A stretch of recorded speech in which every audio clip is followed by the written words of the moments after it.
Amazon, a company that was started as an online bookstore, has now not only become the world's largest e-commerce giant, but also the biggest OTT platform, logistic company, music library, grocery delivery, and most importantly, the tech company that has the most powerful equipment of this century: data.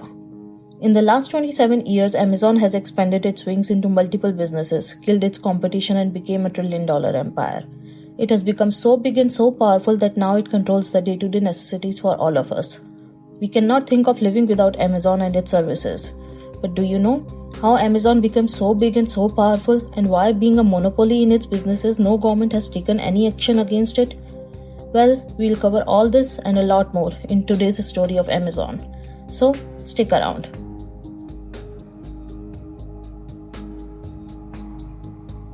The story of Amazon starts in 1994.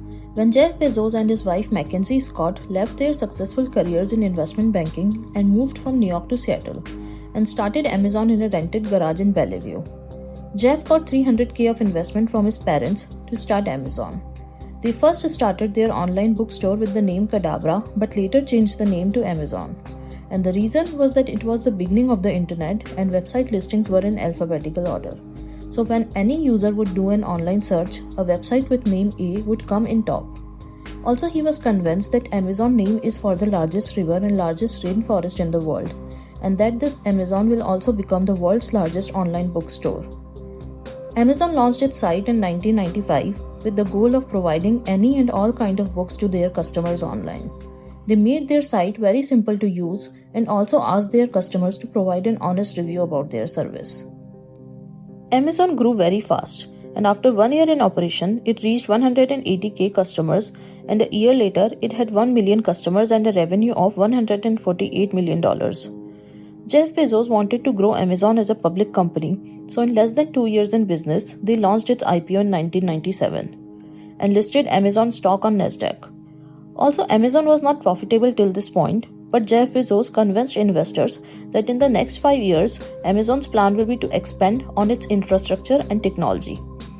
Also, this was the time of the dot-com bubble and the internet companies were growing fast.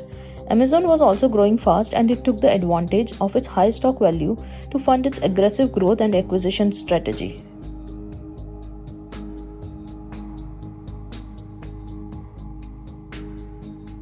By 1999, the company was also selling consumer electronics, video games, software, home improvement items, toys, and much more.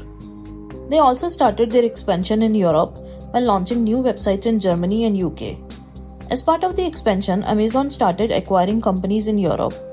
First, they acquired a company named Tallybook in Germany, and then they acquired Book Pages and IMDb in UK. At the same time, they also introduced the Amazon Associates program, which we now know as Amazon's affiliate marketing program. The Amazon Associates program grew so much that by the end of 1999, Amazon had more than 350,000 associates on its website. In fact, in 1999, Jeff Bezos became the Time magazine's Person of the Year. This level of growth was too fast. If you see, there were many factors that contributed to their success. The first thing is their first mover advantage, as at that time there was not much competition and no other companies were providing these services. Another reason is that Amazon soon realized that books won't give them that level of growth, so they started offering more products.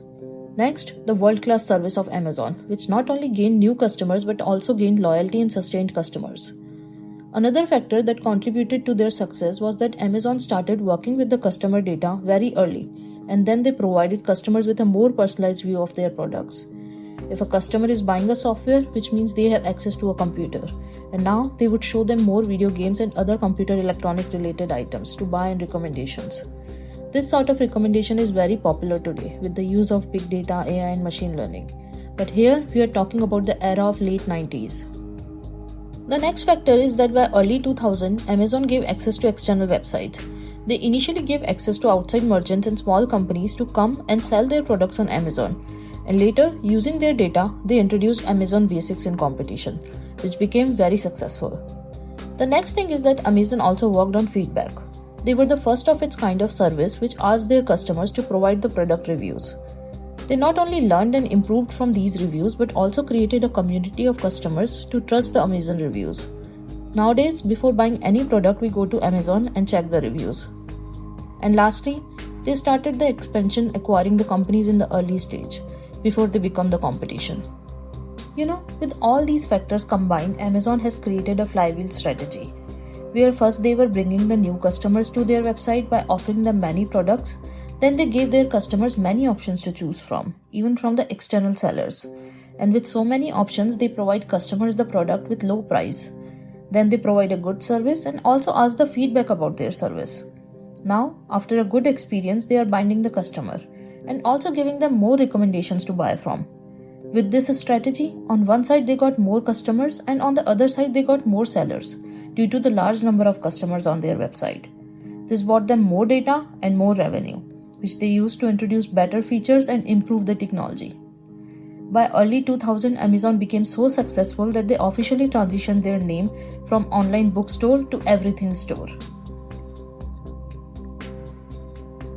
Amazon initially survived the dot-com bubble, but 2001 was hard for them. On April 2, 2001, the Amazon stock dropped by 92%.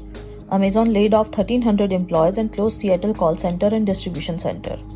Amazon then entered into a new business. They were launching an e-commerce service called Merchant.com to help third-party merchants to create their websites on Amazon using its technology.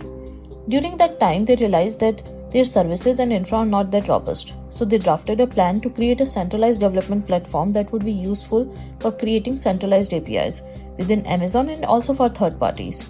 And this was the beginning of AWS. Although, while starting with AWS, there was no plan to externalize the platform, but very soon Amazon realized that they had become very good at running infrastructure services like compute, storage, and database. In 2006, they started externalizing AWS and running reliable, scalable, cost-effective data centers out of need. A startup named Pi Corporation became the first AWS customer, and Microsoft became the first enterprise customer. The recession in 2008 and 2009 gave AWS much needed growth.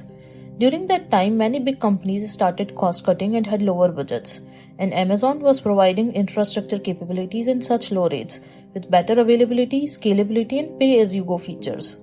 This was the time for big companies to start moving their infrastructure to AWS. And since then, there is no looking back for AWS. Most of the top companies in the world who have an online presence like Disney, Samsung, Verizon, Netflix, Pinterest, Adobe, Twitter, Twitch, LinkedIn, Facebook, all of them use AWS to store their data. As of 2022, AWS has become the largest cloud computing business in the world, with a market share of 34%, which contributes 16% in the Amazon's total revenue. AWS has become so big that an outage of December 2021 has brought many things on hold, like Disney amusement parks, Netflix videos, ticket sales, robot vacuums, delivery services, and even social media.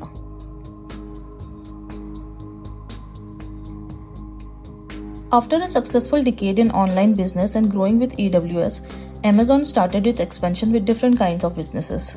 In 2005, Amazon started with Amazon Prime in the United States and later expanded in the other parts of the world. In 2006, Amazon started Amazon Prime Video along with Amazon Prime subscription. Currently, Amazon Prime has 200 million subscriptions throughout the world. Amazon Prime reported more than $8 billion of revenue in Q3 2022, which is 15% increase from last year. Then in 2007, Amazon started another subdivision with Amazon Kindle. Kindle was marketed as the iPod of reading. It was very successful from the beginning. As an expansion to digital reading, Amazon bought Audible in 2008. Jeff Bezos, after buying Audible, changed the strategy to compete with Apple in the e-reader market. Amazon started selling Kindle devices on a zero profit and covered all the profits from books and ebooks. This strategy was so successful that by 2010, Amazon officially owned 41% of the book market. Today, Kindle is the world's #1 ebook reader. After the success of Kindle, Amazon also launched Amazon Fire series with Amazon Fire Tablet, Fire TV, and Fire Phone. Although the Amazon Fire Kindle and TV series were successful, Amazon Fire Phone was discontinued after a year only due to mixed reviews. Following its strategy of expansion, in 2013, Amazon acquired a Poland-based company named Ivona Software, and using its virtual assistant-based technology, launched Amazon Alexa, which as of 2022 has 70% of the market share in the US alone. To expand in the books market, in 2013, Amazon acquired Goodreads, a book catalog website. Amazon also entered the bricks and mortar business model in 2015 and opened their first bookstore with the name Amazon Books in Seattle. Amazon was immediately targeted by the media and other bookstore owners for closing the local businesses. Amazon then opened self-checkout convenience stores, supermarkets, and 4-star stores as well. Today, Amazon has around 70 bookstores and convenience stores in the US and UK. But Amazon is planning to close its stores in future, as it wants to focus more on the Amazon Fresh, Whole Foods Market, and Amazon Go. To expand its business in the grocery market, in 2017, Amazon acquired Whole Foods, an upscale American multinational supermarket chain which is famous for its organic products. Currently, Amazon Prime members can order groceries from Whole Foods in the US. Another strategy that played well for Amazon was the deal with USPS to deliver the Amazon packages throughout the week, even on weekends, which gave Amazon an edge over the other competitors in the retail business. In the past few years, Amazon acquired many online retailers, such as online clothing and shoe seller Zappos, robotic company Kiva Systems, whose devices automate inventory fulfillment duties, Chinese retail giant Joyo, online pharmacy PillPack, and video game live streaming service Twitch. And by acquiring small and growing companies, Amazon is becoming the market leader in every business. Amazon is also working on the drone delivery services and launching self-checkout stores. It has already expanded using robots for its inventory management, which helped in 20% reduction in the operating cost. Amazon has partnered with Rivian to bring custom electric vehicles for Amazon Prime delivery. In April this year, Amazon unveiled its plan to introduce the Buy with Prime service that will help third-party merchants use Amazon's vast shipping and logistic network to fulfill orders. With that service, merchants will pay to have their inventory stored in Amazon's warehouse and make use of the company's supply chain and shipping operations. With this plan, Amazon is giving direct competition to UPS and FedEx in delivery services. Amazon wants to be Earth's most customer-centric company, but many people have concerns regarding Amazon's expansion and monopoly in many businesses. Amazon faced backlashes from businesses and open source communities regarding the use of patents as a competitive hindrance. Amazon faced backlash from Canadian and UK governments as well for selling books in the international market. Apart from this, Amazon has been in limelight regarding the treatment of its workers in its warehouses, the poor working conditions, racial discrimination, and low pay of its employees, and also using robots to replace human jobs. Amazon is also criticized for tax avoidance and not paying any taxes, expanding and killing small businesses and local small-scale shopkeepers. After Amazon's announcement of opening new HQ2 in Long Island City of New York, Amazon faced backlash from the local business and authorities, after which Amazon had to cancel its plan to open a corporate campus in New York City. But ignoring all these concerns, Amazon has been growing and becoming the market leader in all its businesses. Now many people have questions that despite all these concerns in monopoly and avoiding taxes, why no government is able to stop Amazon? Well, there are so many theories behind this. Some governments have talked openly about Amazon and its monopoly in businesses to gain voters during elections, but they were not able to do anything afterwards. Because ultimately the end customer is happy with Amazon services. Have you seen anyone around you complaining about the Amazon service? Frankly, I have no complaints from their services. They are much better than other big stores. Also, about the taxes, frankly, Amazon shows that it is not making any profits on paper and reinvesting every penny in the company. Then the government cannot do anything. Well, that's how these companies become rich and not people like you and me. Apart from all these controversies, there are many lessons that can be learned from Amazon. And the most important one is creating an ecosystem using all its products and services. Amazon started from scratch with books only, and then they expanded with many different kind of businesses like Amazon Music, readers like Kindle, then Alexa, and then grocery business. But they've integrated them so well, you will find everything in one place.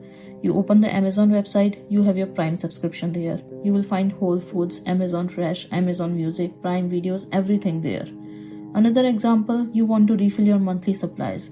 You go to Alexa, do the orders using Amazon Prime. All of this information will be saved in AWS, and then using its AI, next month when you open your Amazon Prime, you will see a reminder if you want to buy these items again. It will also show some other recommendations based on the data it saved from your previous purchases. Isn't that great?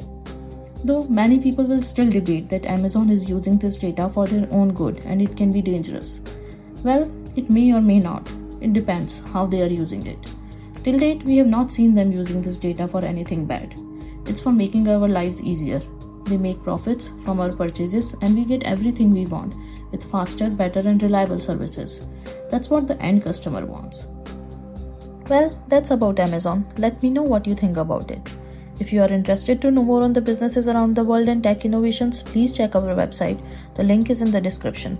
If you have enjoyed this video, please do like it. If you are new here, please subscribe to our channel and help us grow. We are trying to bring more amazing stories to you. If you are subscribing to the channel, please comment "I subscribed" and I'll reply to all of you. And with that said, I shall catch you in the next one. Thank you and have a nice day.